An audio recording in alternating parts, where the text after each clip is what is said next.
ชมพู่อารยาอัปเดตความน่ารักของน้องสายฟ้าและน้องพายุนั่งทานข้าวด้วยตัวเองค่ะ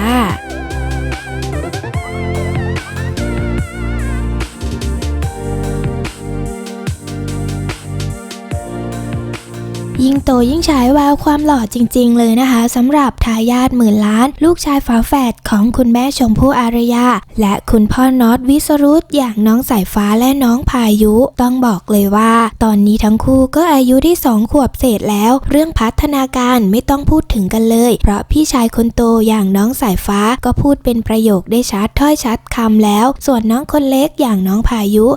คนนี้ก็คลานตามกันมาติดๆเลยล่ะค่ะ